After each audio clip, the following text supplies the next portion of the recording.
Bonjour à tous, c'est Pierre, vous êtes bien sur Envergure, énième épisode de qui est aujourd'hui. On s'attaque aux joueurs français, je sais que c'est attendu.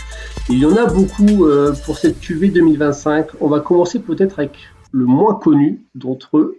Il s'appelle Johan Beringer. Il est grand, il est long et il défend fort.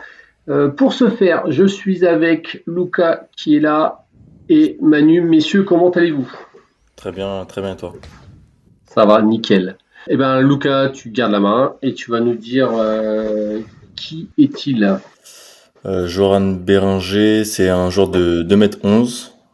C'est en 2006, mois de novembre si je me trompe pas.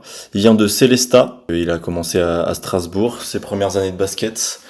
C'est un joueur qui a d'abord commencé par le foot pendant plusieurs années, qui ensuite a transitionné vers le basket. Donc, ce qui le rend d'autant plus intéressant, parce que ça veut dire qu'il a encore une marge de progression intéressante au vu du peu d'années basket qu'il a. Effectivement, joueur très grand et très long, très peu d'années de basket, comme tu l'as dit, qui est passé par les espoirs de la SIG, si je ne me trompe pas. Cette année, en chiffres, ce que ça donnait, il joue du côté de Ljubljana. C'était 5,2 points, 4,8 rebonds, 0,5 passes, 0,5 interceptions, 1,5 contre. Qu'est-ce que on peut en dire du contexte de Ljubljana, Manu, pour un joueur comme lui? Est-ce que c'était bien, pas bien, comment ça jouait et quel rôle il avait? C'est une décision qui avait pas mal surpris nous quand on a appris ça l'été dernier. Et finalement, ça s'est plutôt bien passé. Ça s'est avéré quand même assez positif ce choix de quitter Strasbourg pour la Slovénie. Donc là-bas, il a eu un rôle assez lambda. Il a alterné entre sortie de banc et titularisation. Il a alterné entre beaucoup de minutes. Il a des matchs à quasiment 30 minutes et d'autres, il joue même pas 5 minutes. Donc c'est assez fluctuant sur sa saison. C'est assez étonnant aussi. Ça varie selon les adversaires principalement. Et là-bas, sous Zvezdan Mitrovic, il avait un rôle assez limité. Donc vraiment pose d'écran, tu rimes au cercle, pas plus. En attaque, en défense, c'était beaucoup de la protection de cercle, beaucoup de défense de pick and roll. Donc voilà, un rôle assez limité, mais il s'est retrouvé là-dedans. Et moi, j'ai eu l'opportunité de le voir une fois en live là cette année. Et on sent que voilà qu'il apprend encore les schémas, les consignes qui sont pas encore voilà. Donc c'est assez intéressant quand même de le voir positif dans son équipe attaque et défense malgré un rôle aussi limité. Eh bien, merci. On va passer sur qu'est-ce qui en fait un prospect NBA parce que, comme je l'ai énoncé, les stats sont assez modestes.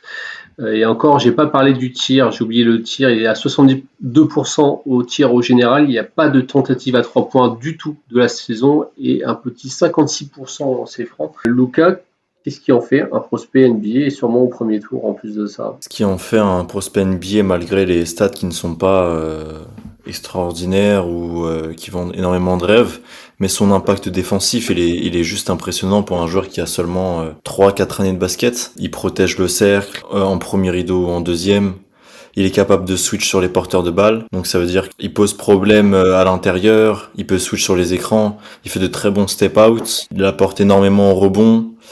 Donc ce qui en fait un joueur aussi intéressant pour l'NBA, c'est que son rôle est déjà trouvé, son plancher est déjà super intéressant.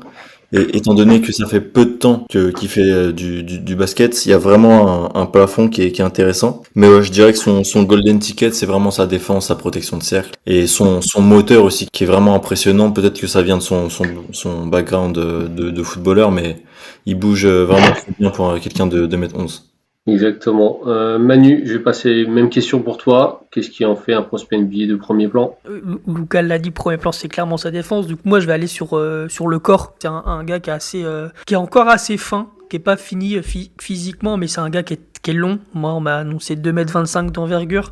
Donc Ouais, Luka j'ai l'a la dit même. 2,10 m, 2,11 m en centimètres, 105 kilos. Donc voilà, c'est un grand gabarit, mais comme Luka l'a dit, qui bouge très très bien, qui sait se situer dans les espaces, qui va très vite dans les situations, qui sait ce qu'il fait, qui a une vraie mobilité, que ce soit avant-arrière, gauche-droite ou même verticale. Donc c'est super intéressant de voir un gabarit comme ça, et encore une fois avec très peu d'années de basket, là en plus dans un contexte contexte, dans des consignes qu'il apprend encore dans une langue totalement différente, un basket totalement différent. Et voilà, malgré ça, il arrive toujours à être positif, en plus de sa défense globale, vraiment le corps. Maintenant, on va aller sur les choses à travailler. Ça semble assez obvious quand on énonce les stats, mais peut-être pas tant que ça. Peut-être que vous avez vu d'autres choses. Lucas, dis-nous tout. Oui, offensivement, c'est pas le joueur le plus impactant. Il a énormément de mal à soft finish, donc c'est-à-dire à finir sans finir fort au cercle, sans dunker, etc. Surtout en situation de post-up. Même s'il avait montré quand même des flashs assez intéressants quand il était du côté de Strasbourg, mais ouais, effectivement, c'est pas un joueur qui peut briller offensivement, surtout de lui-même. Il a besoin d'être servi, mais c'est un très bon finisseur au cercle, c'est une très bonne lob target. Donc sur ce point-là, il est vraiment intéressant. Ça marche. Manu, dis-nous tout. Si Bon, t'es son premier entraîneur en NBA, tu le fais travailler sur quoi? bah, le tir, mais il le fait déjà lui-même. C'est Hmm. qu'on l'observe à l'échauffement, c'est un gars qui demande des consignes, qui demande des conseils à ses coéquipiers. C'est assez intéressant de le voir comme ça, vraiment axé sur son tir. Il en prend un petit peu, c'est encore assez rare, mais il y a un ou deux mid-range par match, ça commence à arriver, donc c'est intéressant de voir ça, ouais, arriver. Mais ouais, il y a un truc que je pense que ça va vraiment le faire passer dans dans une autre sphère, c'est le côté passing. C'est Hmm. encore très très rare, mais il y a des vrais flashs qu'on a pu voir du côté de Strasbourg ou du côté des ANGT auxquels il a participé, avec l'équipe de France aussi l'année dernière. Voilà, il y a vraiment des flashs super intéressants à la passe. C'est encore vraiment minime. Quand il le fait très très bien et il arrive à le faire dans une diversité qui est assez intéressante déjà, malgré son jeune âge basket. Donc moi, c'est vraiment ce point-là qui va m'intéresser, qui je pense va le faire passer dans une autre strate parce qu'aujourd'hui, les big men, les très bons big men sont tous des connecteurs playmakers. Donc s'il arrive à encore développer ça, je pense qu'il va entrer dans une autre strate et ça va devenir un joueur encore plus dangereux. Corroborer vos propos sur ses qualités, j'avais trouvé dans les stats avancées, alors je suis pas hyper sûr de la fiabilité, donc je préfère prévenir. J'avais vu au niveau de la protection de cercle, notamment, des choses assez intéressantes, avec notamment 8,2% de block percentage, ce qui est quand même assez monstrueux dans sa capacité à dissuader et à contrer. Qui peut m'en parler un peu de cette qualité-là et comment il le fait, s'il est capable de faire des deux mains, dites-nous. Ouais, bah c'est vrai que le contre, c'est vraiment l'un de ses points forts en défensif, effectivement. C'est un joueur sur toutes les catégories dans lesquelles il est passé, ou moi dans lesquelles j'ai pu le voir, du 18 là, ou à la Ligue Adriatique. C'est un joueur qui est capable vraiment de contrer dans beaucoup de situations. Lucas en a parlé sur le second rideau je vais dire le 1 contre 1. C'est pas vraiment ça, mais et il y a vraiment ça. Il y a un peu des deux mains. Il est très porté. Je sais pas si c'est le bon terme, mais très porté sur la main droite. C'est vraiment cette main-là qui va venir en premier dans ces situations de protection de cercle. Mais il y a eu quelques situations où on l'a pu le voir contrer main gauche. Il y a très peu, voire pas du tout des deux mains, par contre. Et globalement, ouais, c'est très main droite. Et il y a un peu de main gauche, mais beaucoup de situations, beaucoup de voilà dans le 1 contre 1, dans le second rideau, sur le weak side, comme dit Lucas, il arrive très bien à se déplacer, il fait des grands pas et il se déplace rapidement. Il n'a pas besoin de faire beaucoup de pas pour aller contrer, et en plus il a des bras super longs. Donc voilà, il y a tout ça, et du coup le 8%, ça me paraît beaucoup, mais en vrai c'est pas si étonnant que ça parce que il compte vraiment tout. Il a des matchs à 6 contre, c'est ce genre de choses. Il a une moyenne de 1,4 contre sur la Ligue Adriatique. Je sais pas ce que c'est sur l'Eurocup, mais ça doit être plus ou moins la même chose. Mais voilà, donc c'est un chiffre qui est pas farfelu, je dirais. Vas-y, Lucas. Au-delà de ces stats de contre, il y a plein de protections de cercle qu'on voit pas sur les stats. Mais au bout du troisième, quatrième compte, quand il est dans la raquette, c'est visuel l'effet Ouais. qu'il a sur les joueurs. Le meneur, il pense ça 2 fois. Ouais, voilà, exactement. Et pour rebondir sur ce que disait Manu sur la passe, je trouve que vraiment c'est sa première priorité parce que il le montre légèrement avec Ljubljana, mais il peut vraiment avoir un rôle, s'il veut avoir en tout cas beaucoup plus de minutes et se développer dans un rôle plus important juste un run and jump big, c'est vraiment, ça passera par la passe, au-delà de passer par le tir, parce que pour moi, tu peux pas, ça va être vraiment un chantier très compliqué, surtout quand tu vois ses pourcentages au lancer franc. Je ne sais pas si ça en vaut vraiment la chandelle de passer autant de temps sur un tir qui, au pire des cas, ne sera jamais suffisamment élite pour pouvoir le faire de manière régulière.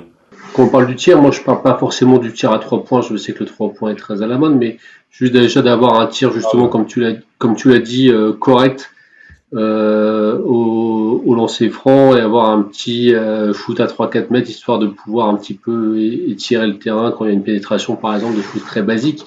On va peut-être pas lui demander effectivement de devenir Karl Anthony Towns, c'est sûrement pas le projet, mais peut-être est-ce que de développer ça, ce serait pas intéressant à première vue. Déjà être efficient sur ça, se dire bah s'il va sur la ligne au moins, pas qu'il y ait aussi une espèce de hack Johan, comme on peut voir de temps en temps dans certains matchs serrés, surtout en SR. Ouais, je parlais vraiment du tir à 3 points quand je parlais du tir. Ouais. Que je le vois pas devenir une menace à 3 points, mais oui, effectivement, il va, dans tous les cas, c'est une piste de travail pour tout le monde, peu importe le profil du joueur, ça travaille énormément sur le tir, surtout sur les lancers francs, parce que comme tu dis, c'est à la fin du match, c'est ce qui est important, pour pas être une cible, et ne pas pouvoir jouer les fins de match parce que t'es incapable de mettre un lancer franc. Donc ouais, c'est forcément une piste de travail, mais c'est une piste de travail qui est, comment je peux dire, qui n'est pas propre à lui et chaque joueur va passer par cette piste-là, même ceux qui sont connus pour leur shooting vont quand même travailler énormément là-dessus. Ça marche. Bah, messieurs, il va être l'heure déjà des shade-off. À qui vous fait penser? Parce qu'effectivement, dans le profil, ça ressemble quand même beaucoup à ce que tu as dit, le Luka, à savoir un rim runner, rim protector. Et on a peut-être, en tout cas quand on le voit jouer à l'heure actuelle, du mal à imaginer être autre chose. Ceci dit, il y a plein de joueurs qui font des carrières assez longues sur ce thème-là. Et ça peut être complètement jouable. À qui vous fait penser ce joueur-là? Moi, ma comparaison depuis le début, enfin de cette saison en tout cas, c'est une sorte de Daniel Gafford de Isaiah Hartenstein. Ce big man comme ça qui est vraiment dans ce rôle propre de rim run, je pose mes écrans, je plonge une cible sur les lobes, voilà. Pour moi, à minima, ce sera ça. Il faudra qu'il prenne un peu de gabarit, mais voilà, avec ses flashs à la passe, ça se ressemble un peu à du Hartenstein, même si Hartenstein est à un autre niveau. Je trouve qu'il ressemble un peu. Moi, c'est un mix de ces deux joueurs parce que c'est vraiment ce qu'il fait actuellement et ce qu'il a plus ou moins toujours. Enfin, moi en tout cas, ce que je l'ai toujours vu faire, c'est du être actif défensivement, marquer près du panier, être bon dans le rebond. Des deux côtés, il va vraiment on n'en a pas trop discuté, mais il va aussi beaucoup au rebond. Il n'a pas peur de la bataille, même s'il semble un peu avoir un désavantage physique par rapport à ses adversaires, notamment en Ligue Adriatique ou en Eurocup. Il y va quand même. Il n'a pas peur d'aller au mastic, même s'il se prend des coups, même si au moins il y va. Il va gêner la prise du rebond adverse, donc c'est déjà ça. Donc moi c'est des points comme ça qui me font dire qu'à minima c'est une sorte de Daniel Gafford de Isaiah Hartenstein. Luca, est-ce que tu as des noms qui te viennent en tête? Moi, j'irais sur des profils beaucoup plus verticaux, Nick Claxton, mais moi, Ouais. je le vois bien se développer quand même plus. Il est quand même assez jeune.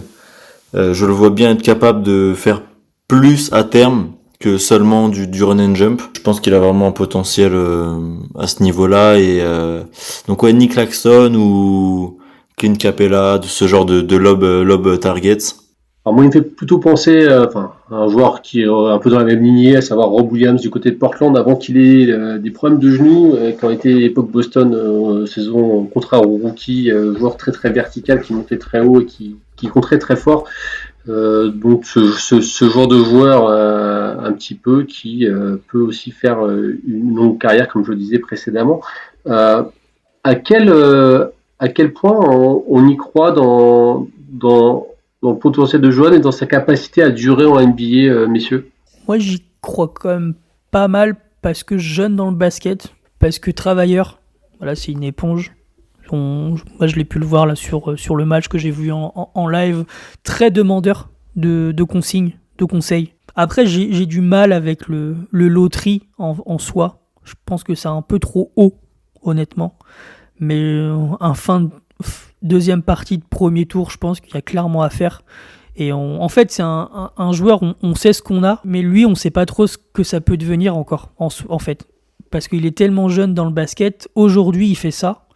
Mais est-ce que demain, avec le travail, le contexte NBA, le contact staff NBA, qu'est-ce qu'ils vont lui faire travailler? Qu'est-ce que lui, en soi, est capable aussi de faire? Ça se trouve, il est capable de faire des choses dont on n'a pas forcément vu, que ce soit en U18 avec Strasbourg en espoir, ou sur le championnat d'Europe l'année dernière en U18 avec la France, ou même là. Donc, en fait, c'est un potentiel un peu énigmatique, j'ai envie de dire. Mais de ce qu'on voit et de ce qu'on a pu voir dans le passé, je pense que le deuxième partie de premier tour est clairement son range à lui. Ouais, sur la projection, Lucas, t'imagines comment? Est-ce que tu as beaucoup de noms devant sur ce poste-là? Est-ce que tu as beaucoup de noms devant? Moi, je crois que je l'ai dans mon top 15. Mais Ouais. ouais, j'y crois vraiment parce que, comme l'a dit Manu, t'achètes le plancher et puis t'as une chance d'avoir plus. Donc, c'est un joueur que je prendrais devant des joueurs plus vieux du même profil parce que t'as une chance d'avoir plus qu'un run and jump big à la fin. Il a seulement là, c'est sa 4e saison de basket. Et quand je vois sa progression cette année au contact du staff pro de Ljubljana, je me dis, est-ce que s'il continue sur cette lancée avec un staff NBA, un bon contexte, ça peut vraiment se développer très rapidement et peut atteindre son plafond qui n'est pas tant limité que ça parce que, comme on l'a dit tout au long du pod, c'est vraiment un jeune basketteur. Je prends le plancher top 20 et à cause du plafond, je pense que je le prends top 15, ouais, facilement. Même proche du top 10. Je le trouve vraiment intéressant pour ce contexte-là d'un joueur qui vient de commencer le basket et qui est quand même un plancher super intéressant, qui peut être un rôle, qui peut même jouer dans une équipe qui joue entre guillemets quelque chose. Peut-être pas dans une équipe qui joue le titre, mais qui a des prétentions d'au moins faire les playoffs. Tu m'as pas dit, tu l'as où dans ton board actuellement là? Bah, je viens de regarder aussi, du coup. Là, je l'ai 15. Ok. Dans mon update réalisé il y a une semaine, donc là on enregistre le 5 juin, donc fin mai, je l'ai 15. Donc malgré ce que j'ai dit fin de premier tour, deuxième partie de premier tour, je l'ai 15. Pour ma petite curiosité personnelle, et peut-être ça va intéresser les auditeurs aussi, par rapport à Sonny Newell, tu es devant ou derrière? Il est juste derrière Newell et 14. On va passer maintenant à la nouveauté entre guillemets. Je sais pas si Lucas tu as suivi tous les derniers épisodes, mais il y a l'échelle de croyance qui était instaurée, l'échelle de croyance partie de fond, à savoir est-ce que sur une note de 0 à 10, à quel point on y croit sur un futur long terme en NBA en donnant une note, comme je l'ai dit avant, une note sur 10. Comme je sais pas si tu es familier avec ça, on va commencer par Manu. Tu y crois à quel point? Dis-nous tout. Par rapport à tout ce qu'on a dit et de ce qu'on sait et tout ça, j'y crois fortement. Donc je mettrais un petit 8 sur 10 parce que je pense qu'en fait, qu'importe le contexte où il va atterrir, il apportera quelque chose. Et plus le contexte lui sera positif, plus il apportera des choses. Et on en a parlé sur son développement. En fait, comme on ne sait pas trop encore ce qui peut devenir, ça c'est la grande surprise, mais la surprise elle est très intéressante de par les flashs, de par plein de choses.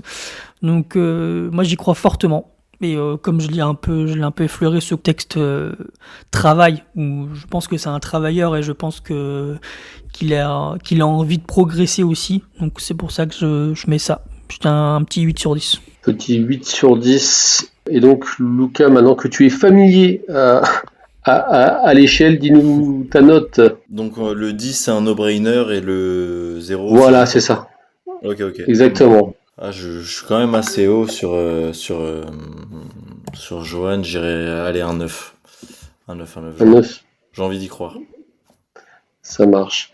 Est-ce que, messieurs, on a commencé à bien faire le tour. Est-ce qu'on a oublié des choses? Donc si je récap un peu, profil rim runner, rim protecteur à minima, des flashs à la passe, qui a envie d'apprendre, jeune basketteur. Est-ce qu'on pourrait le définir succinctement comme ça, ou est-ce qu'il y a d'autres choses qu'on n'a pas vraiment, qu'on a oublié d'aborder?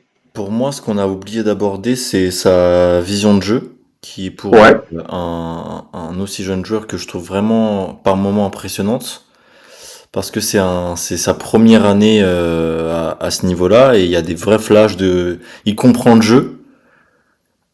J'irai pas jusque dire que que de l'année prochaine il va organiser le jeu, etc., lire tous les systèmes, mais il sait où ses coéquipiers sont, comment il doit réagir à ce moment-là. Et pour un joueur qui a aussi peu d'années de basket, je trouve ça assez impressionnant.